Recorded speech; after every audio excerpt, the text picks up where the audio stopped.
আপা, এই সিমি আপা, কালকে আপনার দোকানের অ্যাডজাস্ট ফ্যান চুরি হয়ে গেছে, আজকেও আপনার দোকানে চুরি হয়েছে, একটু বলেন তো কি হয়েছে?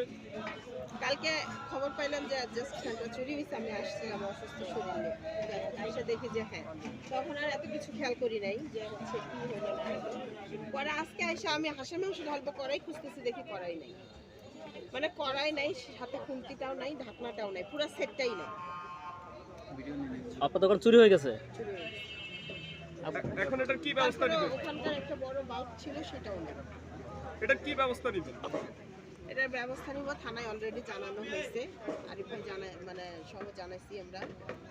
আর এইদিকে তো সিসি ক্যামেরা আছে না যে সংসদ কোয়ার্টারের, এটাও দেখবো, দাঁড়ান দেখি চোর কি। আচ্ছা, আমরা তো শুনছি যে সিসি ক্যামেরা নাকি দেখা হয়েছে। মানে একটা একটা করে অ্যাডজাস্ট ফ্যান, আগে কালকে এসে দেখি অ্যাডজাস্ট ফ্যানটা নাই, চুরি ওটা পুরাটা খুলে ফেলছে। এটা কি পরে আপনার আজকে এসে দেখি যে কড়াই নাই, কড়াই নাই, ঢাকনা নাই। আপনার উপর কেউ শত্রুতা করে করছে কিনা? এটা কি কোনো ক্ষোভ নাকি আপু আপনার উপর? এটা জানি না এখন, এই যে কড়াই, এটা মাত্র কিনে নিয়ে এসেছি। এটা মাত্র কিনে নিয়ে আসলেন? আচ্ছা, এই কড়াই সব মিলে কত টাকার মতো লস হতে পারে একটু যদি বলতেন।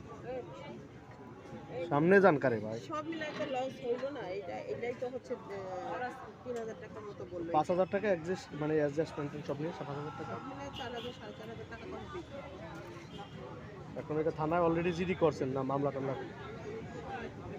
মামলাই করবো, মামলা করবো, মানে এরকম প্রতিদিন চুরি করলে আমার মানে এটা কোনো কথা হইলো? হ্যাঁ,